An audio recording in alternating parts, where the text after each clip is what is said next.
die goed, kom ek agter, ek ken niks van tegnologie af, so hierdie YouTube goed gaan in boor my kop, so anyway nie weet wat ek doen. Ons die social distancing met die rugby pre-season is nog taai hoor. Dit is maar gesukkelry, die coaches weet nie lekker.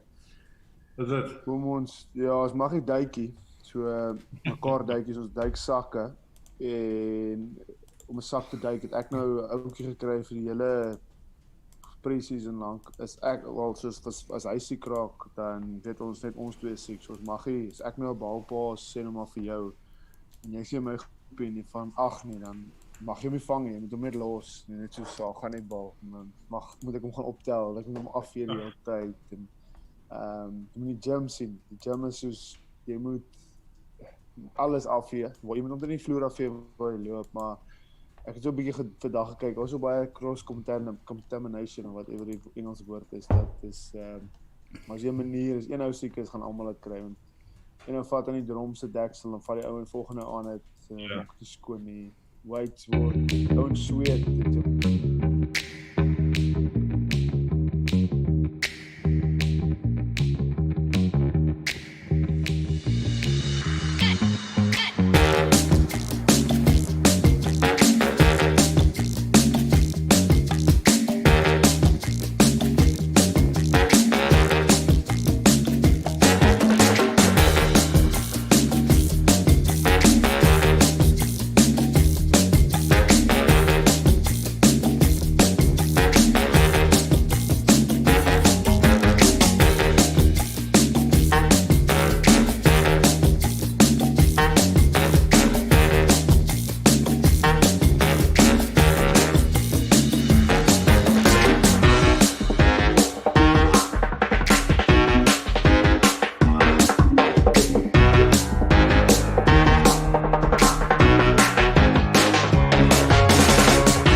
Media's Lockdown Sports Quiz live with myself, Derek Alberts, and of course, my co-host, Tyron Barnard. Now, when you ask people seminal moments in South African sporting history, there's a pretty big list, but it always features a host of events that took place over the course of the last couple of decades. Of course, we've got 95 Rugby World Cup, a 2007 World Cup, last year's Rugby World Cup. We've got 1996 Africa Cup of Nations. We've got Wade van Niekerk over in Rio. And then, of course, you look back to 2004 Athens Olympics, where the 4x100 men's meter freestyle side went on to smash the world record and claim gold for South Africa. It was a phenomenal performance, and it featured, I said this earlier, one of South Africa's favorite sons, who really needs no introduction, but I'm going to do it anyway. Ryk Neethling, welcome to the show finally. I know I've been trying to get you on board for a while, but man, it's good to have you here. No, thank you very much for that introduction, Derek, and it's good to be here. Yeah, it's great to have you on board, and I see your teammate above you applauding. Your teammate, a man that we know very, very well. Was it someone you just picked out of a hat? How do you know this guy? And tell us a bit more about him.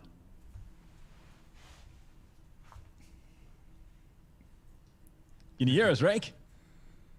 I'm sorry, I lost you there for a moment.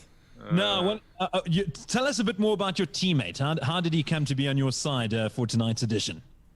Well, my teammate is my brother-in-law, CJ Stander, and I first heard of CJ about a week before they got married with my sister. My sister, I think she was hiding the fact that she was because I'm quite a protective older brother, but I must say he's been we're all very proud of him, and so I'm not sure if he'll be much of a help on this one, but at least we'll have a good time. He's always good fun to be around.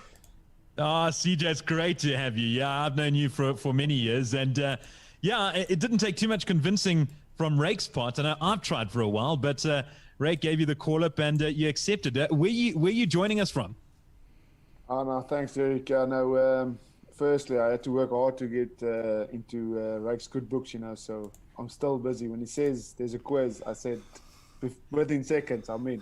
So I'm calling from Limerick, Ireland. We got here about 3 weeks ago, so been a little first week of pre-season, so I'm actually looking forward to a bit of fun tonight. I'm not going to be the best, but I know Rake's competitive, and he's a very smart guy, so I think we're going to put up a good score.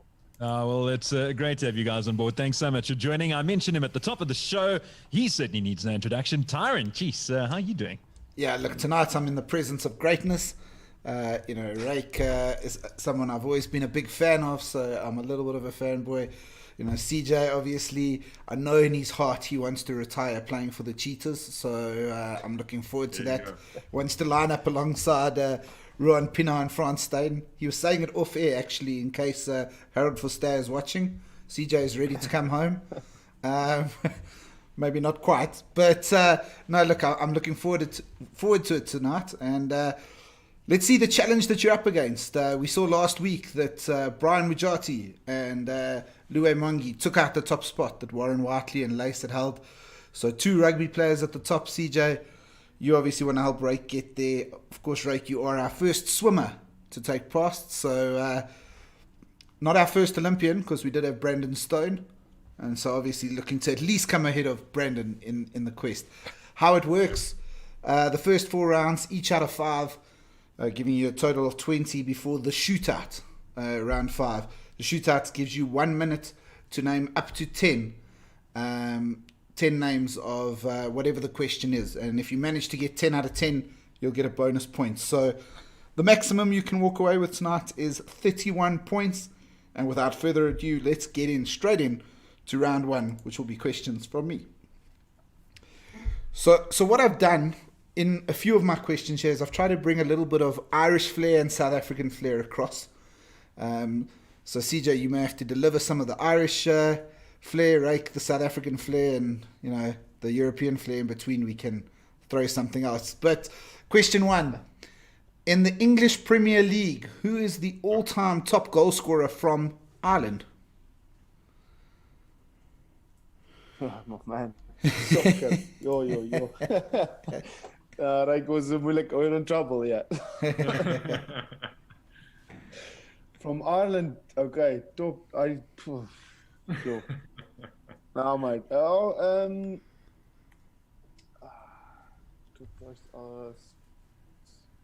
Try scorer. There's only one soccer player I know from Ireland anyway, and I'm supposed to know his name. He's coaching at the moment as well. Isn't it Roy Keane? Reiki, what do you think? Yeah, have you ever heard of that name? I don't even know. That's the only Irish, the only, but I'm not sure if he was but yeah, let's say Roy Keane. Okay, do you want to lock that one in? I don't know if he was a striker, but lock it in, mate. He's not a striker, I'd say, but lock it in. Well, so Roy Keane is an Irishman, a very popular Irishman for some and a very unpopular Irishman for others. It is a Keane, but not Roy. It is Robbie Keane. who played for Tottenham and everyone else. Half a point. Close. You know, the YouTube channel are saying the same thing. They're saying half a point for Keane. Come on, half a point for Keane. Yeah. We'll leave that up to our auditor, Derek, to decide. So There you Derek, go. Come on, Yeah, guys. 100%. Okay. We've awarded half for less, put it that way. you've awarded a full point for less. But anyway, half a point for Keane. You've got the support. All right, Rake, after 2004, when you won the gold medal, chronologically, so in date order, South Africa had to wait to 2012 for their next Olympic gold medal. I want to know who won our first gold medal at London 2012, being the first medal after your gold medal. That would be Cameron van der Berg. CJ, you don't want to discuss it here? Throw him off? What a man. He knows straight away. Go on, lock it in. It's fine. Happy days. Okay, maybe that one was a little bit too easy, but yes, of course it was Cameron van der Berg. On the 29th of July, he 2012 got a gold medal, and it was the first gold medal since your gold medal. Now, Rake, I know you and Cameron have quite a close relationship. I mean, in 2012, were you already in a little bit of an ambassador or friendship role to Cameron, and how happy were you when he managed to get that gold medal? Well, Tyron, I've literally got chills all over my back, thinking about that moment. And I didn't realize that it was the first gold since ours. And I must say that watching Cameron win that gold medal was one of the most incredible, not just, swimming races of my life that I watched, but also as, personal, because I think the first time I realized personally what we had really accomplished in 2004. It's very difficult when you're doing the deed and because you're so involved in it and you don't really understand it. But when I watched Cameron, and at that point I was his manager, an agent, and a good friend. And he swam the absolute perfect race from heats, the semifinals and finals, and became the first guy to go under 58 seconds and smash that world record and win a gold medal. So for me, it was an incredible moment. I was almost kicked out of the stadium for jumping up and down. I was in this area where there were TV cameras, and I was going absolutely crazy, and they almost kicked me out. But a very special moment indeed. Oh, that's awesome, man. And it's really great to see the camaraderie that is there between the swimmers, and obviously, yes, a bit closer with Cameron as manager. But there really is something special about the swimmers when we go to an Olympic Games, and obviously that all starts for many of us thinking about, obviously, Penny Haynes back in '96, but of course the 4x100, the awesome foursome, and that must still seriously be one of the greatest moments of your career. Yeah, it was definitely the highlight. I think some things to be able to share that with, three guys. People think of swimming as a very individual sport, but to be able to do it with your teammates. I grew up, I think I was 18 years old at the Atlanta Olympics when Penny won 2 golds, and what an inspiration she was.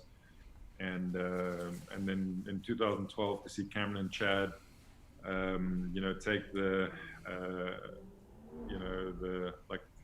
thing forward, and I'm sure there'll be many more youngsters coming through in the years to come that are inspired by by Cameron and Chad. So it's nice to have something to show for all the effort. There's a lot of people that put in the same effort and that come up a little bit short for various reasons. So I think it's just relief to look back that I do have a gold medal in my closet, and got something to show for it. Yeah, of course. I remember all of my gold medals that I've ever got at the Olympics, and very, very well. All right, fantastic start so far. 1.5 out of 2. Question number 3. I thought let's compare the two countries. So Ireland's top-ranked golfer is Shane Lowry. South Africa's top-ranked golfer is Louis Oosthuizen. They are currently ranked very, very close to one another. I want to know which one of them is ranked higher.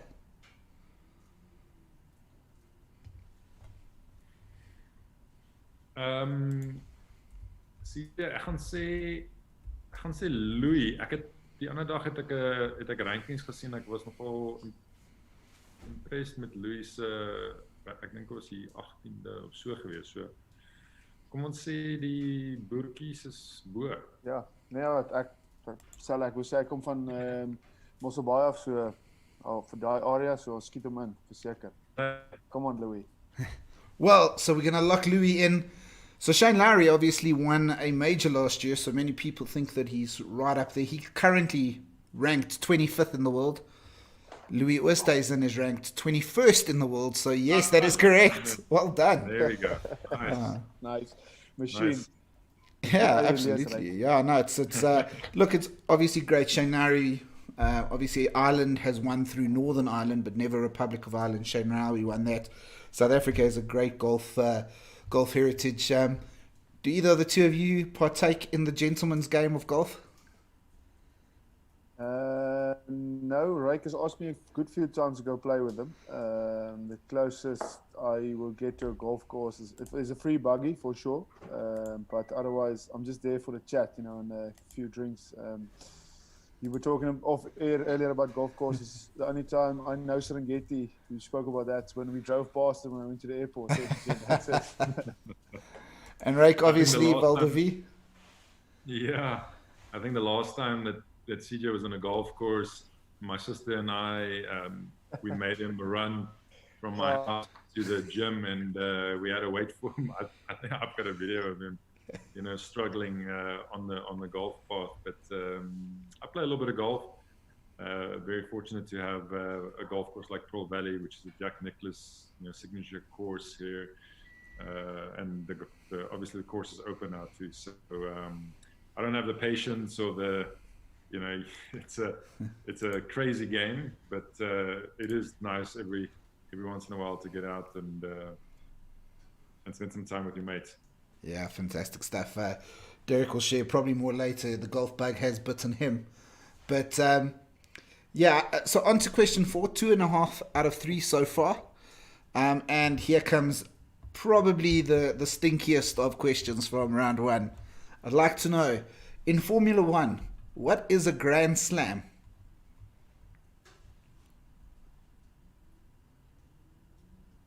Oh. I was asked this question 2 days ago and I had a very similar reaction. Jy was al 'n paar keer in Monaco, met ons F1. Yeah, Grand Slam.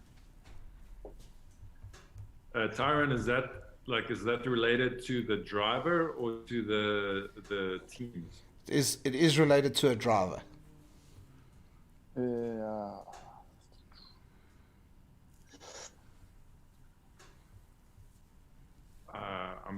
My best answer would be to win every Grand Prix. I don't know if that's even possible, but CJ, any backing here? That's my best guess.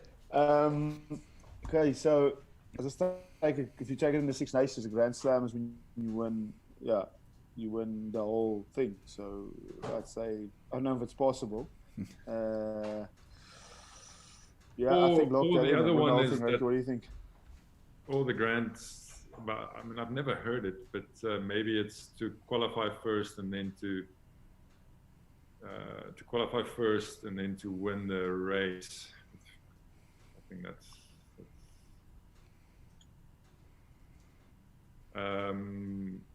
maybe let's say to win every Grand Prix in your career. Okay, so we'll lock that in, win every Grand Prix. Unfortunately, that's not correct. But Ryk, you were actually kind of on the way there with your other option.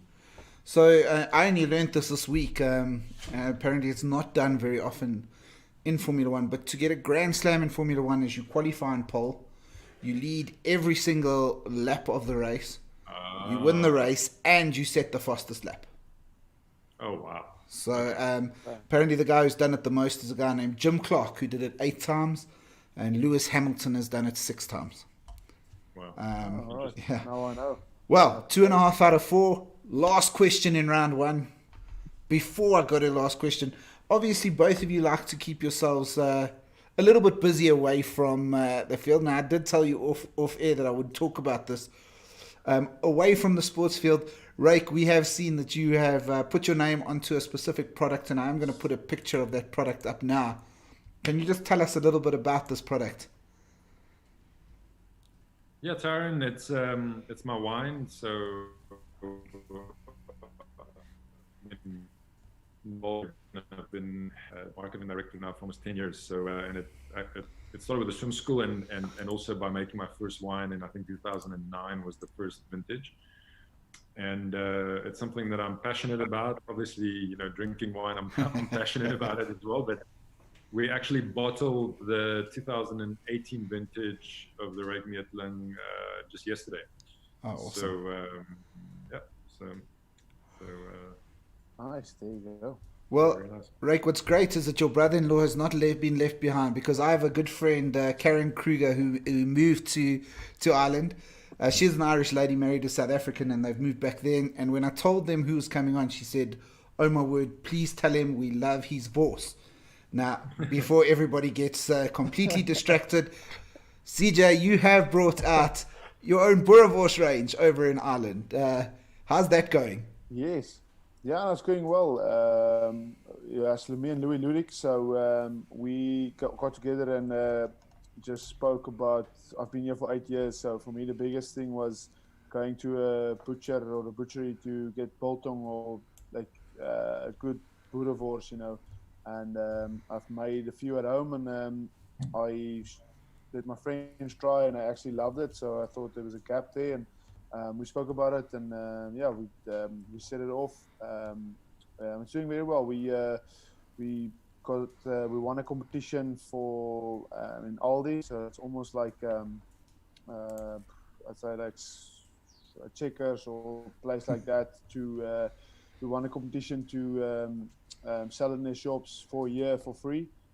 So I think that's from all the support we got from all the South Africans in Ireland and the UK, because you had to sell a certain amount in a certain amount of time, and so we got that done. So yeah, for me the biggest thing was just to get that enjoyment factor out to South Africans over here, and keep that South African flair running, you know, and for that, yeah, make the Irish people used to our culture, you know, because I think it is a great culture, and it's good to share it with other people. Our good friend Altaf Kazia sent me a message saying we're definitely going to use that voice for the next SA tourism activation in Ireland. There you go. All Nice. right, final question of round one.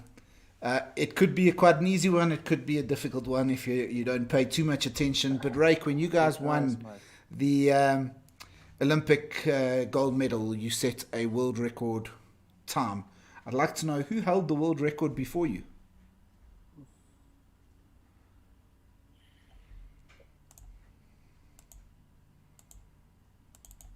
I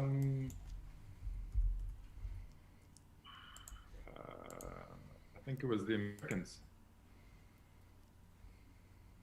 Wait, before, wait. You haven't locked it in yet, so still time.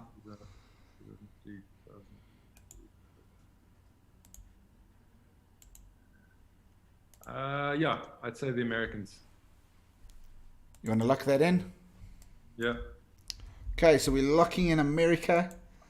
Of course, America did replace you guys with the record with Michael Phelps, Yeah. but the 4x100 record was actually held by Australia when you broke the record. So not bad. No, that's Not fine. bad, not bad. A solid 2.5. It beats the average 2 for the first round. You're on the board. And You should have got 3 there, because Derek is giving away points. Is he? well, listen, Derek has to give away points, because when you hear his questions, you're going to maybe ask for more of mine right now. But Derek, over to you. Yeah, thanks very much, Ty. Okay, so the easy stuff's out of the way. Let's get to the intermediate stuff. So you're playing with the middle T's now. Okay, so first up, audio round. I'm just going to play you 5 voices, and you just need to tell me who they are. So very simple. We'll start off with this one. Who's this?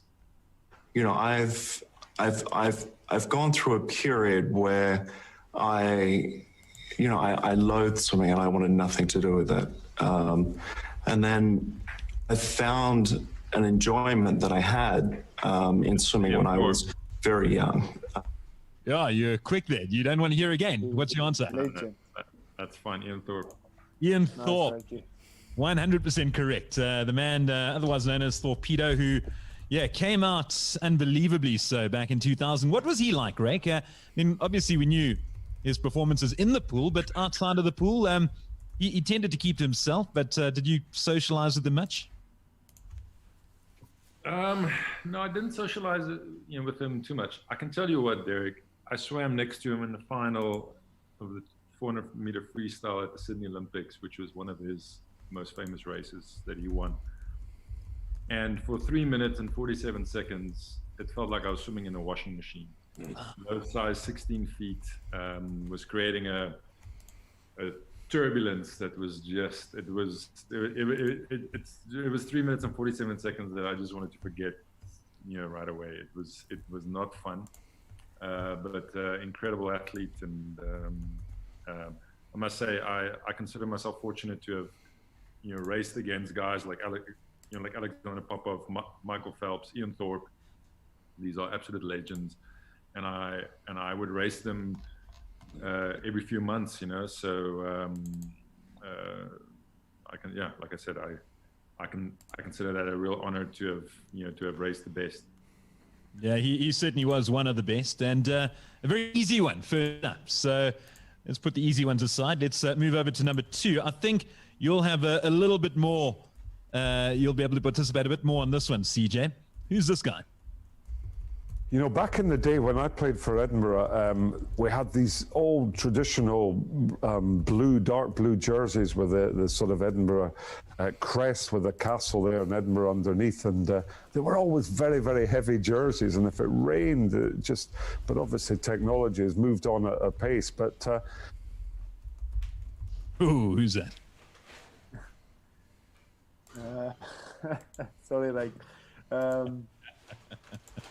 I'm going to play it again. You can listen at one time. Here we go. Back in the day when I played for Edinburgh, we had these old traditional dark blue jerseys with the sort of Edinburgh crest with a castle there in Edinburgh underneath. And they were always very, very heavy jerseys. And if it rained, but obviously technology has moved on at a pace. But okay, yeah, go for it, Rank. CJ, die enigste ou wat ek ken eintlik van Skotland wat al 'n legend is Gavin Hastings wat in die 90s gejol het in die early 90s. So ek sal sê Gavin Hastings, maar dis maar my ek kan sê almal seker dis al wat ek wel redelik ken van die Skotse kant af. Ek dink is 'n great call oor die try. Wat swaar is, so nat is. Will we lock it in? Yeah. Yeah, you're going to lock in Gavin Hastings. So the Olympic swimmer comes in to rescue the rugby player. But a rugby player. Question though is he correct? 100% correct, Rank. Well done. Indeed. Yes, so well done. Nice. Yes. Yeah, he's only going to need me tonight. He certainly is one of the legends of Scotland rugby and British and Irish Lions rugby. And CJ, you got to represent the Lions in New Zealand. What was that like? I mean, obviously from a South African point of view, we can't comprehend representing 2 international sides. It's always the Springboks and then that's it. You get to play for Ireland. But I mean, was that big? I remember chatting to you a year prior to the tour, and you said that was not even in the midst of your radar. That quickly changed. And what was the experience like? Getting called up, touring New Zealand, drawing a series in one of the toughest places on earth? Yeah, it was for surely the high point of my career. If I ever look back one day, I think it's going to be difficult to top that. I enjoyed it immensely. It was just for me the experience coming together with. I think we were 52 at the end of it. Come together with 52 other guys who's at the top of their level in their international teams, and then suddenly you get together, you play against the All Blacks. That's unbeaten at that stage in New Zealand. Man, it's stuff of dreams. I knew about the Lions. I never knew that I would have the opportunity play for them one day. I knew I could play for Ireland. There's a rule for that, but when I got the call up, I actually got told because we were training, all the other teams we were training with Munster, and Rassie was our coach. He didn't really give two thoughts about us sitting down watching TV and seeing guys' names being read out, So we were training, and I actually got it. It was like a random security guard. He just went, "Oh, congratulations!" And I was like, "I don't know. Oh, my wife's not pregnant, so I don't know what else are you talking about." Yeah, so walked off, and I saw him congratulating the 6 or 7, from Munster, 4 guys, and 3 guys, and I was like, "Oh, probably just some award we got nominated for," and got into the change room, and all our stuff was there already from the Lions, So it was just it was a great day. 19th of April. We heard nothing beforehand. We didn't get any emails. We heard it from, like, if you were sitting down watching TV, you saw it on the TV. I think that is special as well, especially if you could be with your family. But I mean, to get that call and then to go there and lost the first test. We won the second one, the third one we drew. First time ever for me drawing a game like that, because I said this before. I think the South African guys would understand this, but it's like kissing your sister. I don't have a sister, so I haven't kissed one. But you're getting a kiss, but it's awkward, man. Rake's got a sister. You've kissed her. I've got 2 sisters. Now you draw the game, so you don't know what's going on. Like, there was chats on the pitch that we're going to play another 5 minutes, or suddenly they're going to pick 5 guys to kick like a golden kick or whatever. I was just running away. I don't want to put that on myself, but the whole experience was unreal. Even just playing in the midweek teams, we called ourselves the mixed veg, because we were just a mix of lads thrown together, all the Scottish guys, a few Irish guys, and a few English guys. So playing those New Zealand Super Rugby teams was great. It was the best touring time for me ever in my rugby career. Well, we're really holding thumbs that the British and Irish Alliance tour to South Africa does take place next year. Even it is postponed for a couple of months. At the moment, it looks to be going ahead, but we'll wait and see if COVID has put paid to that. But of course, we are certainly holding thumbs that you will be involved in that squad. Okay, next up, the third voice. Who's this guy? I sort of broached it with Shane before the test match. We had a function before the match, and I sort of had a bit of a live chat and mentioned a few things. So it wasn't a complete shot the next day. I went to the team meeting, but it was Jeff Mars, myself, and Shane. And back in those days, when you're on tour, another Aussie. Yeah, Aussie. We've already got Ian Thorpe, so we can't use him again. You could, but that would be a horrible twist. Yeah. Okay, play it again.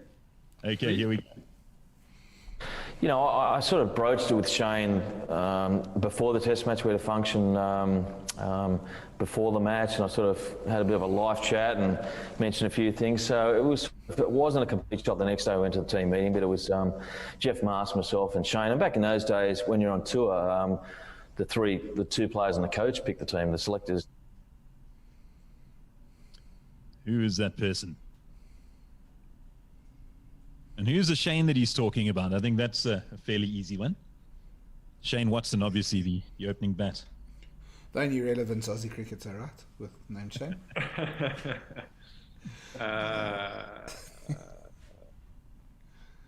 Jeez, now I'm so confused. CJ, wat dink jy? Yeah. Yes, well done, Derek. Did you need Google Translate for that one? I've got to reveal what was going on today on our WhatsApp group between the 4 of us.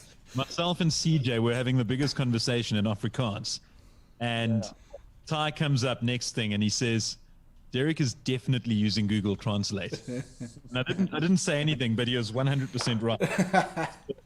So he did get that quiz question right. I knew someone was dodgy because you never spoke a word of Afrikaans to me when we spoke earlier, ever in your life. I was like, this is weird. But anyway, thanks for that. You made me feel better. Oh, Derek, if Shane was the captain, maybe Brett Lee. I don't know. Yeah, lock it in. I'm not even going to fight with this. You're going to lock it in. Yeah. Reiki, happy, yeah. Yeah, you're locking it in with Brett Lee. So this guy wasn't actually talking about Shane being the captain. He was saying that he was the captain. And then later on in the interview, which obviously I didn't play, he went to X Shane Warne from the side. So that meant this guy was not Mark War, but Steve War. Okay, so your first incorrect one. Not bad going. 2 out of 3 so far. Next up, number 4. Who's this? We just saw today why Serena is number 1. You know, she really, I haven't seen her play honestly like this, even the last matches before that. Did you see the 24 aces? That's pretty good. No? This is a toughie. Yeah, properly. Sounds like me speaking English there. Well done. Let's hear that again. Okay, here we go. We just saw today why Serena is number 1. You know, she really, I haven't seen her play honestly like this, even the last matches before that. Did you see the 24 aces? That's pretty good. No? Okay, so let's start off with the sport. Oh, it's obviously tennis. But Tennis. Cool. So I don't need to be giving too much away by revealing much about her. Okay, so let me give a couple of clues because I haven't given any yet. She comes from. She was born in Minsk. So if you know where Minsk is, that'll help you out a bit. Tennis player.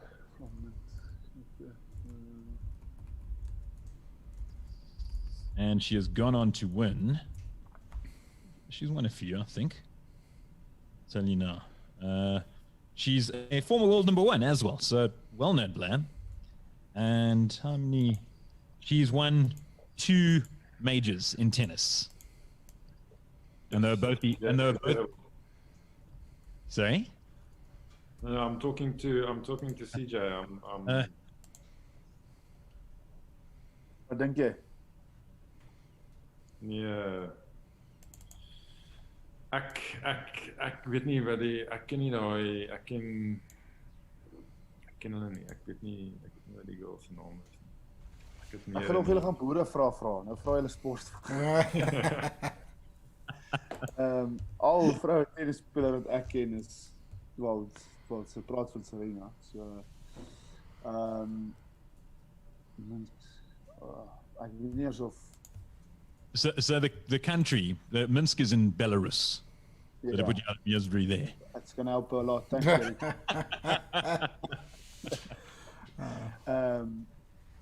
Gonna have to push you. Okay, soos Maria Sharapova, dit is al wie ek ken. Dis nie. Yeah. No, Derek, I'm completely blank. I don't know. Okay, it is Victoria Azarenka. Former world number 1, 2-time Aussie Open winner. Did you know that, Ty? I did not know that. Okay. So that was the easy ones out of the way. Let's move on to the 5th and final one. Now we're going back quite a few years. But it is in... let me just put you out of your misery. Okay, who's this? I think it would have been obviously easier to have been a 100-metre runner or a long jumper, but I wouldn't have been able to be the best. And for me, I didn't care what it was. I'd have been happy to be the best in the world, but decathlon was the thing that I was best at. Daley Thompson. Daley Thompson. That's my. I'm going with a gut feel, and I'm sticking to it.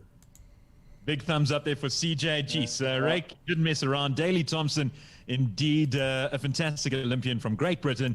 A decathlete, did allude to it a little bit in the interview, but you needed to go back a couple of years to get it. But 3 out of 5, not bad, gents. Yeah, good. Nice. Yeah, when Reiki is right, he's quick like that. That's why I like him. That's a great answer. So, Rake, I mean, you mentioned you have 2 sisters. Is the other brother-in-law playing squash for Egypt or something? Egypt. Or does he feel a bit like the letdown at Family Brass? Yeah, no, it's I must say it's not. It's with the brother-in-law like CJ, it will be difficult to keep up. All right, so the next round, 5 questions, visual questions. Make sure you can see my screen. He didn't make the cut, so he's gone. All right, so we're going to start, Rake, with this Olympian, the South African Olympian. He was at the Olympics with you in 2004. He was a player in 2004. I can see you recognize him. He was the coach in 2008 and 2012. And he has been a guest on our podcast, Hockey the Podcast. And has also been...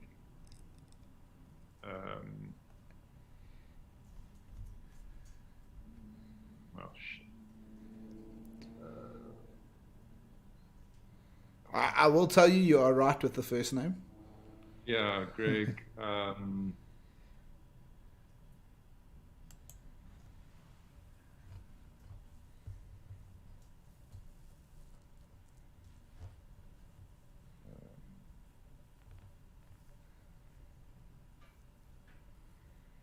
That's half a point. Anyway, it's definitely half a point. But because I know you know who it is, think Superman. Oh, geez, I hope that's Superman's real name, and I'm not getting confused with. Yeah, you're right there, Ty. Okay, yeah, I think Superman. A lot of people on the thing just said, "Oh, then his name's Rick." Superman is Clark Kent, no? CJ, say that again. Clark. Yeah, there we go. Yeah, Clark. There you go. Yeah, Greg Clark. Yeah. Well, I mean, Rake, obviously, so I am, that's what keeps me busy away from my corporate job is I write for hockey and I do podcasts and stuff. And you got to go to the Olympics, not just with the hockey guys, but what's it like being part of Team South Africa at the Olympics? I mean, you always go to things as the swimmers. As you say, swimming is quite an individual sport often. But what's it like to be at the Olympics and part of the greater Team South Africa? Yeah, Taran, I think obviously it's a huge honor to represent your country at the Olympics. I think it's overwhelming for a lot of people because it's a lifelong dream, and when they get there, just for them just to be there, just to walk in the opening ceremony is just, well, I almost want to say decades of hard work and sacrifice, and what people go through to get there. Then you throw on top that you're part of a bigger team, men's and women's hockey, the rowing team. I mean, sailing, track and field guys, gymnasts, boxers. So that is great. And then the next step is that you stand next to Roger Federer and Rafael Nadal in the line to get breakfast in the morning in the dining hall. So it's like LeBron James and the guys were on the bus when we were in Beijing, and I remember Michael Johnson dropping his tray in the dining hall by accident in the 1996 Olympics in Atlanta, and just seeing that he's also normal. So it's the Olympics is very special in that sense, is that you get to mix with everybody, and I've been on it, with teams with Greg for a few Olympics, and you make very good connections. It's obviously a very stressful time until you're done with your event, then you can relax a little bit. So some very special times. Wonderful stuff. And I mean, you can obviously look back at your Olympic journey with a lot of pride. Let's have a look at question number 2. I'd like to know which 2 countries compete for this trophy. Which 2 countries compete for this trophy? It is a trophy. Which sport? Surely a clue. I mean, I feel like, can I give the sport? Yeah, I can give the sport. It is a rugby trophy. Okay, CJ guys. So that's Scotland. That's the blue in the back is Scotland. So Scotland against England, maybe. Yeah, but I think there's cobras and elephants on it. Cup. Isn't that the Calcutta Cup or something? It looks. I think it looks like that. I'm not sure. Well, I think it's more of a cup than. But now he says it's rugby, so.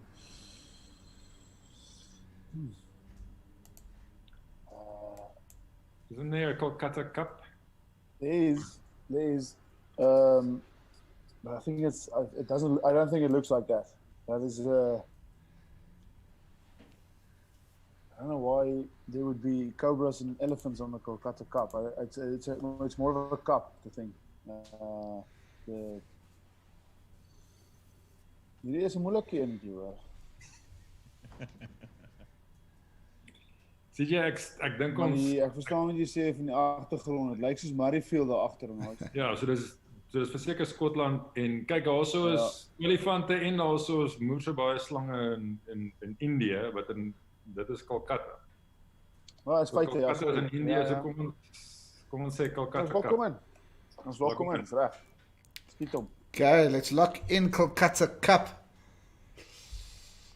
Yeah, CJ, you must be very happy that you are still allowed at the Christmas gathering because you didn't change that answer. It is the Kolkata Cup, and it is between England and between England and Scotland. I actually didn't know what it looked like before. I have no idea. Before tonight. So great start to this round, 2 out of 2. Let's see if you can keep it going. We're going to golf now. And I'd like to know who is this top 50. He's ranked in the top 50 in the world, the South African. Van Rooyen, what's his name? Yeah, he's doing well these days. Huh? I think he's one of the Van Rooyen.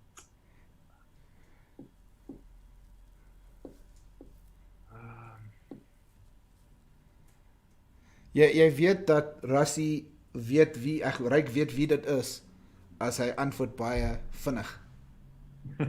As hy het baie vinnig geantwoord is. Never mind. My van is nie Barnard nie, dis Bonnard. I was going to say, man, your surname throws you under the bus. You know what? I'm gonna accept that. It is Eric van Rooyen. It's not Eric van Rooyen. Yeah, it is Eric van Rooyen, but I'm accepting that. It was clear you knew who it was. So Eric van Rooyen ranked 41st in the world. Lots of love coming through from our Afrikaans. I must tell you, I was at the Currie Cup final in 2016 when the Cheetahs played. I think it was the Bulls in that final, and the Cheetahs had won every game. They won the final quite comfortably. Yeah. Also the Grand Slam. Yeah, the Grand Slam in rugby. But it must be the only time I've been in a stadium where even the countdown. So, I mean, I drove in Nissan with a Qashqai, and I drove past, it was Hilux, forward, Hilux. And in the stadium, the countdown, no matter what the race was 10, 9, 8, 7, 6, and I was like, oh, this is amazing. It's amazing. Anyway. Yeah, special. Special. Here is the next one. This is the Lansing Lugnuts. This is actually a sports team somewhere in the world. And all I want to know is, what sport do they play? Lansing Lugnuts. Is that like a sponsor thrown in there? Oh, no, that's the actual team's name. Okay, it's you gotta give us it's obviously in the US. Yes, they don't give you any clues there. I can tell you it's not hockey, because guys always think I ask hockey. I've asked you a hockey question. That was Greg Clark, so it's definitely not hockey. And you're not in the wrong. You're not in the wrong country. Yeah, no, I know. I mean, Lansing's in Michigan. That's why it's a lug nut. So it's obviously with the motor vehicle theme.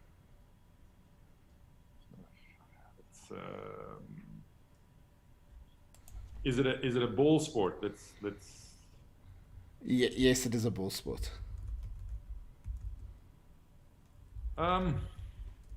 CJ, wat sê ons?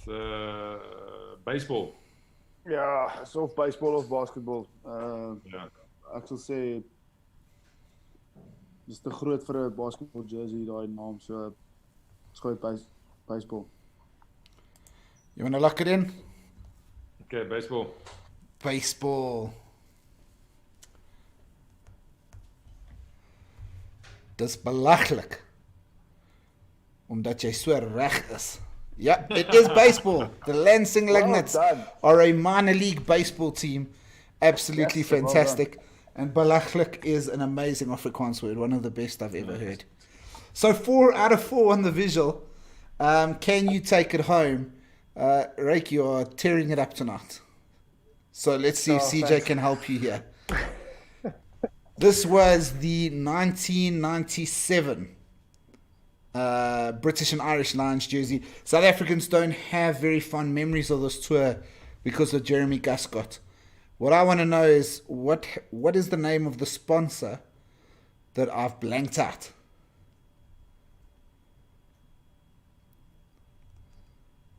Ek was in Amerika gewees in 97. Jy was in jou prime gewees, my maat. Jy moet Yes, 97 toe eet ek nog koekies vir my ma se kombuistafel af. Is die sponsors gewoonlik is ek sal dink British and Irish 1997.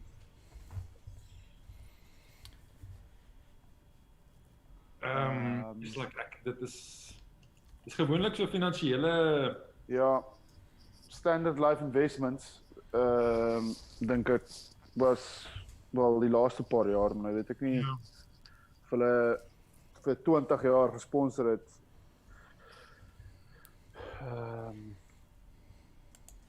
That's die enigste, well, Standard Life Investments. 1997. I'm trying to get that jersey in my head.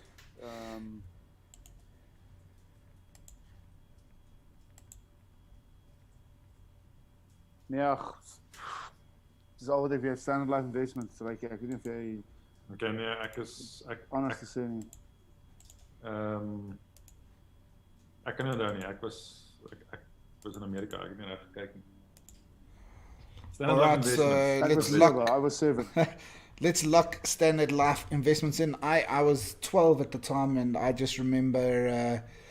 I don't remember the series well, but I remember Cousins' 21st was after the 3rd test, and Guscott kicked the drop goal, and that 21st was the most miserable place I've ever been in my life. It was horrendous, but it's not correct. It is, in fact, as one of our friends, Stain Duplessis and Luwe Mongi, the man who's was with Brian Mujati, got correct last week.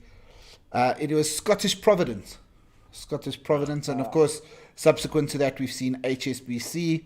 But of course, what that means is 4 out of 5 for the round and a very solid 9.5 after 3 rounds. And yeah, apparently Guscott's kick was in the 2nd test. That's how badly I've blanked it out. You see, it's all vague. I know they won the series and it made me sad. But anyway, over to you, Derek. Tough questions again. Yeah, thank you very much, Ty. Okay, the final 5 questions before we get to the shootout. Rake, you were a superstar at Arizona, right? I don't know if I was a superstar, but I was at the University of Arizona, yes. Were you a big NFL fan at the time? Not so much NFL. We more a basketball university. So Steve Kerr. We spoke briefly before the show started. We spoke about The Last Dance, and Steve Kerr obviously featured quite a lot in there. And he was a University of Arizona guy, so we're big into basketball. Okay, well, then this question's going to hurt probably because the Arizona Cardinals are the Arizona's side in the NFL, and they took part in the Super Bowl in 2009, and they lost, unfortunately. It was a fairly tight match. Who did they lose to?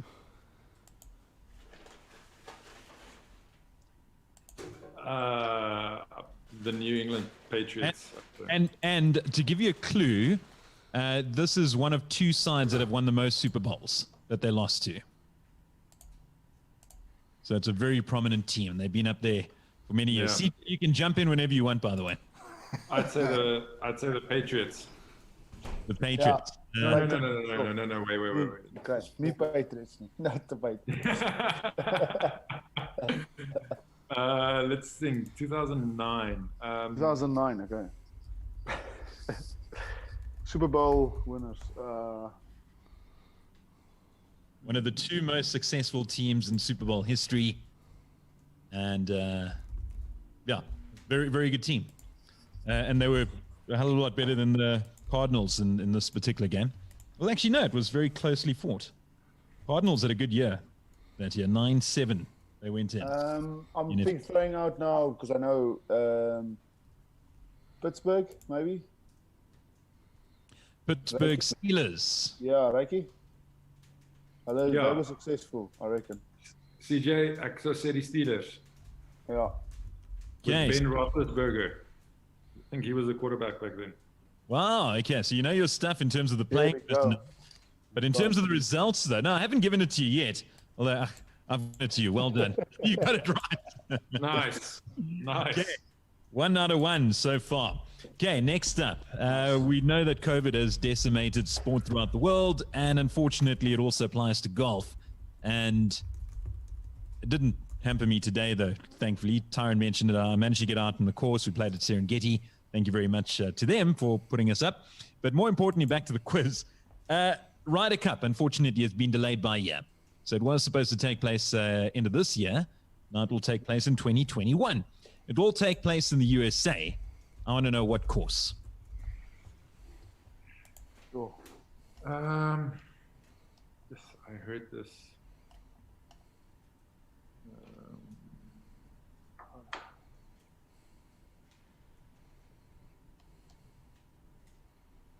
It's in. I think it's in New York, isn't it? Is it?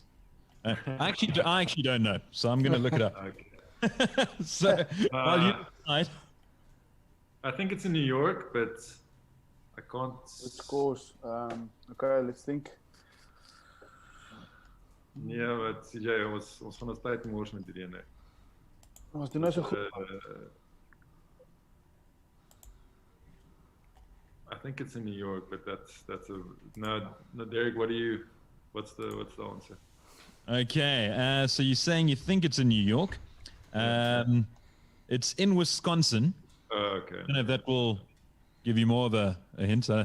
Is that as helpful as Minsk, CJ? Yeah. Yeah, exactly. Yeah, for sure. Okay, the course is Whistling Straits. Remember, Ray, you chatted a bit about it. I said Whistling Thorn. That's where I got the bloody thing from, man.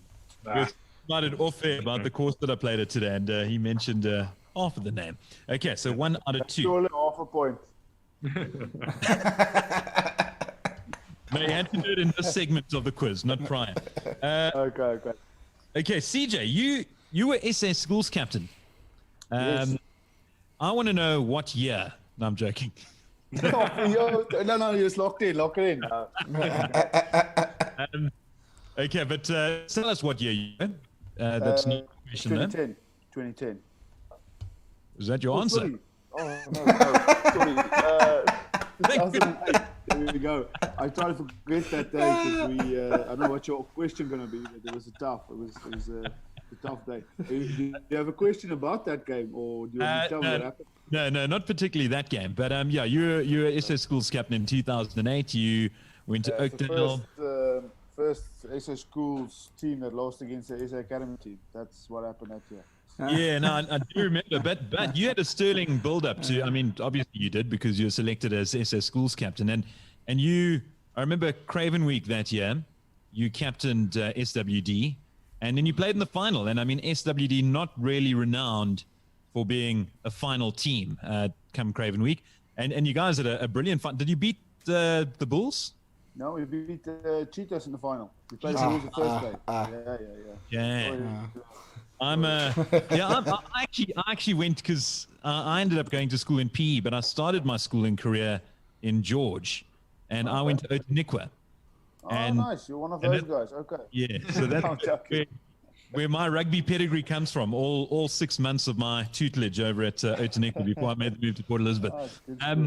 Okay. Okay, so we're eventually getting to the question. I want to know who was the SA Schools captain the year before you? Oh, 2007. he's very close to this. It's Robert Emerson. Hmm. Yeah, there you go. Happy? There you go. Look at it. Old Grey. Okay. Are you locking that in? Yeah, because I was captain for the SA Academy that year, so he was. I remember coin toss everything. Most surely Robert Emerson locked it in. I don't have that though, because I've got, and I remember reading up about this, was one Rudy Page from Bastion in 2007. Oh, there you go. You probably learned me something now. I'm not sure. Sorry, Mike. So yeah, Rob, Yeah. it was Rudy Page who went on to, and he was from left field selection, but I mean he had a great year that year, and yeah, I he should ended up. have got that when you said Otaniqua, but I'm very sure I might. Well, surely I've got concussed somewhere along the line because I played SA Schools in 2010, and I don't know what's going on. Okay, no, it's fine. So that's 1 out of 2 so far. Okay, no, sorry, 1 out of 3. Okay, Yeah, next all up, number 4. I want to just know who is the current Olympic record holder in the 100-meter butterfly men's. This is your forte. Olympic record holder. Olympic record holder.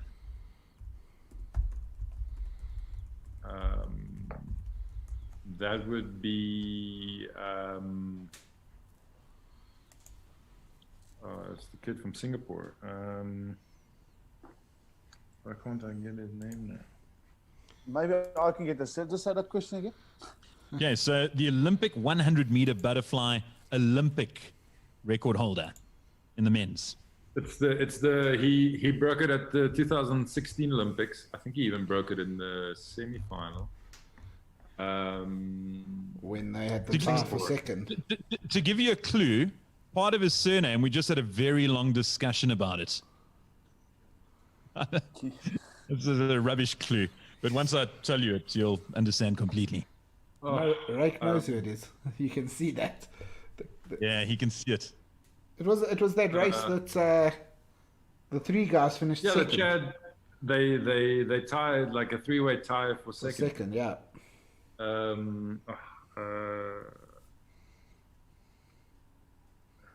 If I give you his time, will that help? No. What was the last question about? But yeah, exactly. That's exactly. It segued beautifully into this Yeah, answer. no, it the really did. topic Whether that we had. Did you mean that, or did it just happen? Yeah, by of course mistake? I meant it. It wasn't accidental whatsoever. Okay, gonna push you. So it's like we're at school. I'm the headmaster saying final answers. Just like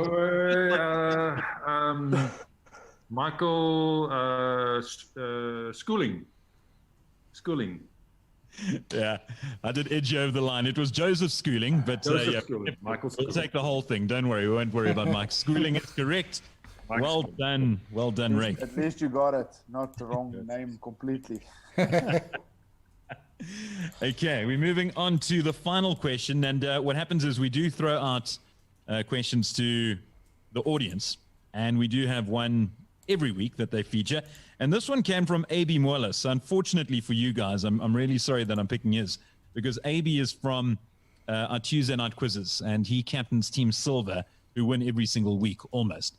And because of that, he's highly intelligent when it comes to sport.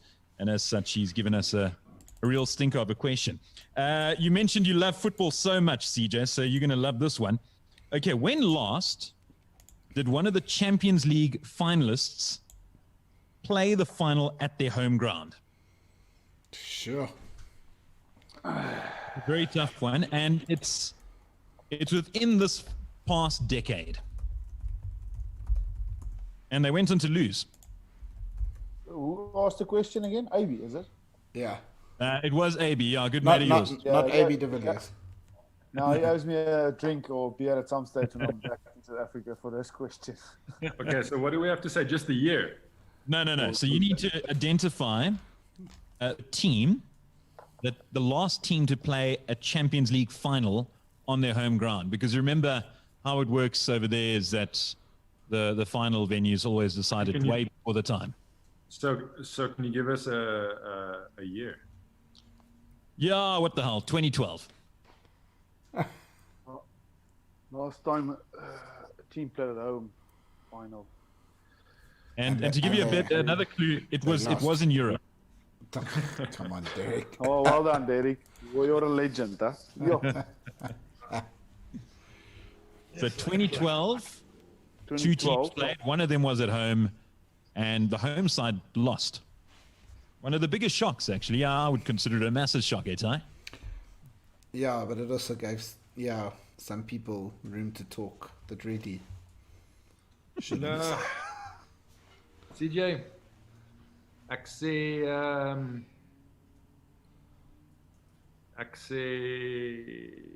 Barcelona. Ons vat 'n kans. It's all span of the ken, so. So come in. In Barcelona, I think they got knocked out in the semi-finals by the team that went on to win. The team that won was Chelsea, and they beat Bayern Munich at the Allianz Stadium, Allianz Arena.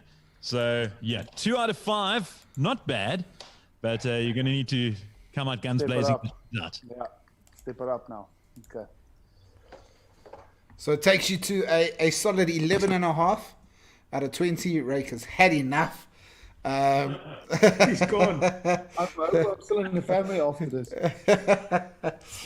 So, I mean, CJ, obviously, currently, while you're based over there, can you share, are you allowed to share with what is the current plan to back to action for you guys in club rugby? Yeah, we're actually at the moment in pre-season, so we've done 3 weeks. We are planning to be back on the 22nd of August, playing, finishing the last or this season that we're supposed to be still in. We're going to play against other provinces in Ireland and then play the semi and final of the Pro 14. And then we've got a week or a few days off, and then we start the new season. So the next year it's going to be jam-packed, full of action. But I think everyone is looking forward to just start playing again. It is quite difficult at the moment to train with the social distancing standards that they've put out for us. So, well, I'm sure some players are loving the rucks right now. Say again? Some players must love the rucks now because they can just watch them. Yeah, no, there's a lot of guys who love them. Yeah, there's especially the guys with the double digits on their backs. They like to watch them. Social distancing. Yeah, exactly. But we've got a lot of running without a rugby ball. So any rugby player I know, pre-season, that's the toughest part. If you don't see a ball training in the first 10 minutes, you know it's a long day. And Rake, before we go into the shootout yourself, are there a few swimmers that you're involved in now? Is there, with the team working towards Beijing, is there any involvement from your side, or what's keeping you busy right now? Tokyo is the next Olympics, but yes, that's what I meant. See. We'll see if it's going to happen, but no, I'm not really involved at the moment with any swimming. Things here at Val de Vie is really keeping me busy, so just trying to get back to normal. Focusing on the golf course, get polo back up and running, and trying to sell some property. Awesome stuff. All right, so how does the shootout work? We're going to give you 2 topics. I'll give you a topic and Derek will give you a topic. You'll pick one. We'll ask you a question. So, for example, name all the South African presidents, and then you will list all of them. Don't worry, it will be a sport one. With a maximum correct answers of 10. Obviously, there's sometimes a few more answers, but we take your first 10 answers that you shout out unless you tell us to drop a name. And, of course, you only have a minute. So if you don't get 10 names out, you don't get 10 names out. So my topic for my shootout is Olympic Games. And Derek's topic is? It's only fair that I go to the other side of the coin, and my topic is rugby. Nice. So it's up to Rake and CJ, you guys, to decide which one are you going to go for. CJ, ek dink ons moet gaan vir rugby. Ek is okay vir die 90s. Dan moet jy maar net deurkom met die 2000s. Okay. Sterkte. Alright, it's fun on rugby. Okay. So we're going to go with rugby. So, Reika, we'll share the question that you were going to have for Olympics was to name, since 1992, all the South African Olympic silver medalists. But that's not your question because you chose rugby. Okay. So, if we go back, just rewind it. Is this Out of interest sake, CJ, would you have been able to contribute with that question? No. So we're expecting far more participation from you this time round. But Rake, you're chatting to us off air. I mean, you've got a pretty big rugby history yourself. You said that you used to play back in the day at school. You also played Craven Week Juniors. Yeah. I played Craven Week in primary school. I was a fetcher. I was number 6 flank for the Free State, and I really enjoyed my rugby. I was one of the smallest boys there, and I started growing once I stopped actually playing rugby. So, seeing what CJ puts his body through on a weekend, I'm very glad I stuck to swimming. Okay. Well, let's see how much rugby knowledge does for you in the shootout. So, Ty, when you're ready, you want to hit the starters. Ask the question. The subject for you gents is the last time the British and Irish Lions won a test series was down under in Australia. And they won the first test, they lost the second. And in the third, they absolutely annihilated the Aussies. I want you to name me 10 of the 15 players that started. So I just want 10 names from a possible 15. And as you go through them, we'll tick them off. So go for it. Okay. So, wait. The Lions that you want us to name. The Lions that I want you to name. The starting 15, I just need 10 names. Okay, George North, Sam Warburton, for sure.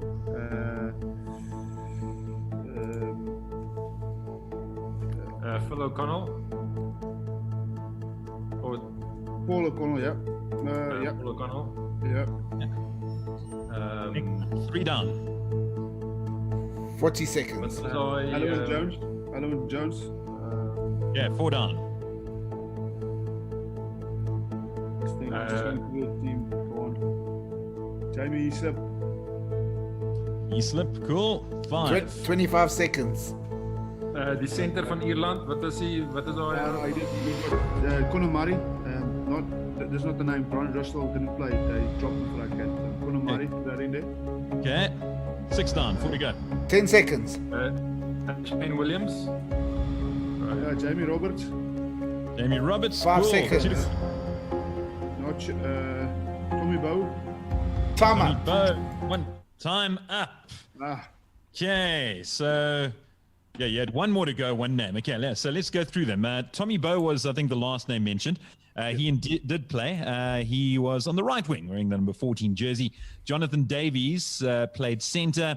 What a player. I think he was named player of the tour from the recent one, the drawn series against the All Blacks.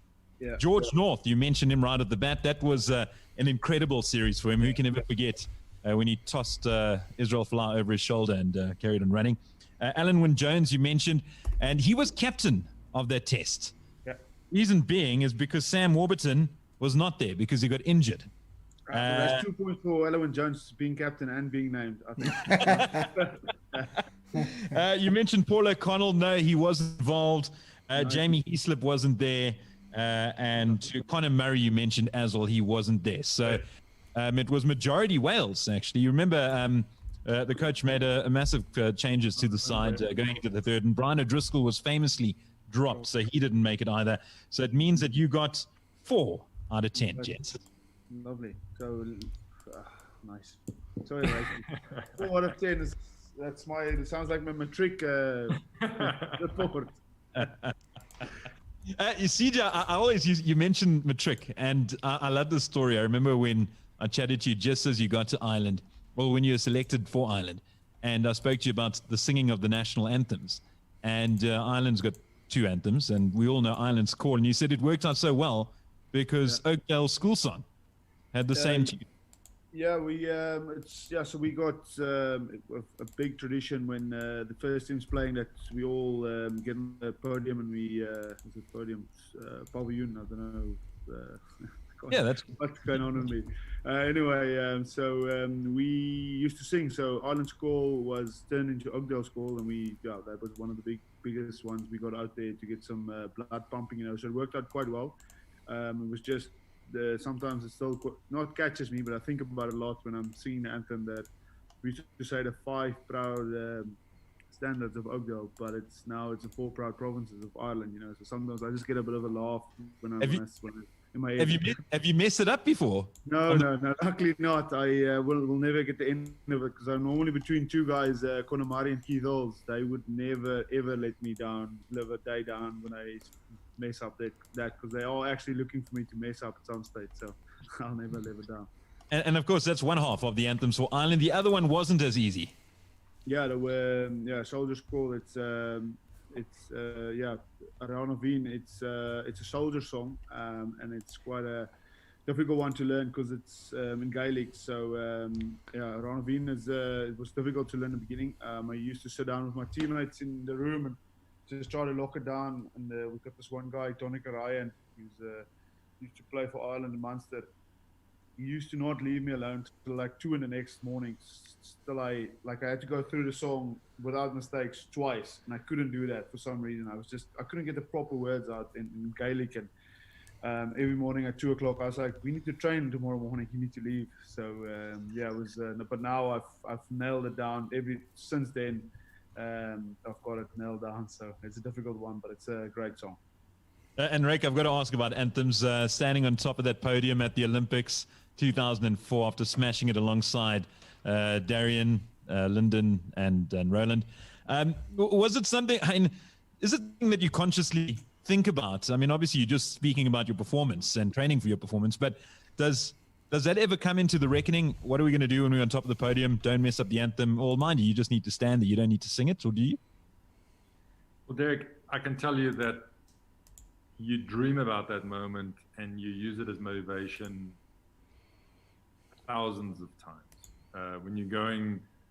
When you have to wake up in Bloemfontein in the winter, times like now when it's cold and you go to training, when you're pushing through the pain barrier, you think about those moments. And when it actually happened, I just remember just telling myself, just take it all in, just take it all in, because this is going to be a few minutes that you work for the rest of your life, and that you might talk about for the rest of your life. So it's something very special.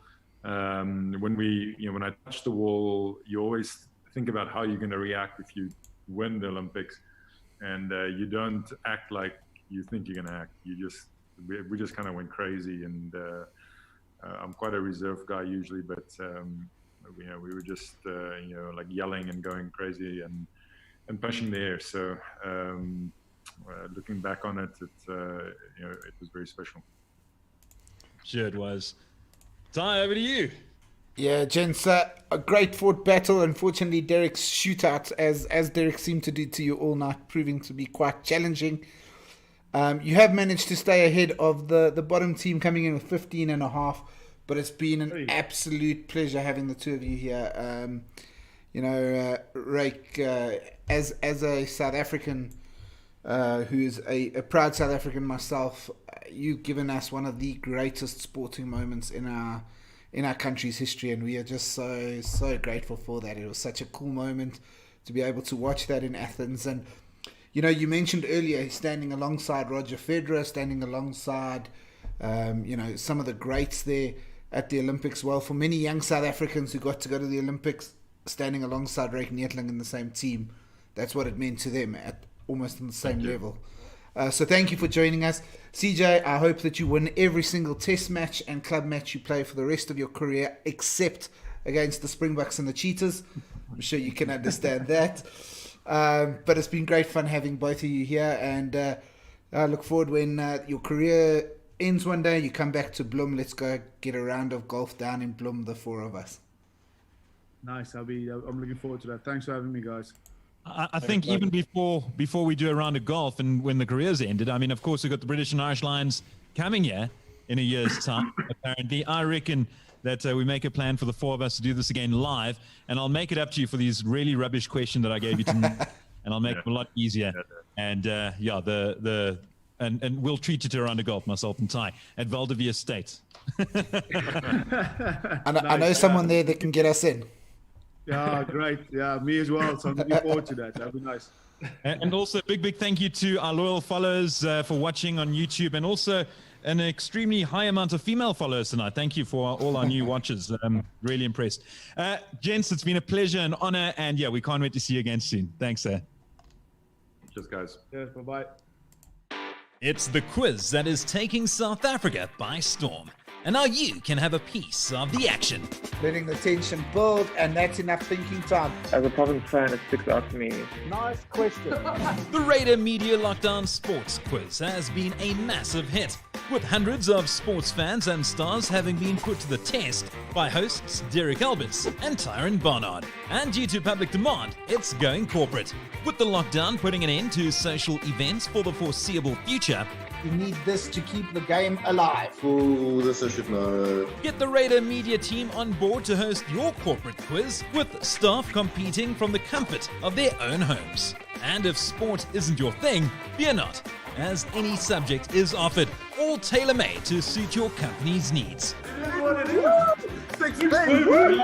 Lockdown Corporate Quiz. Email info@raider.media to book yours now. That was cool. The best time, my life.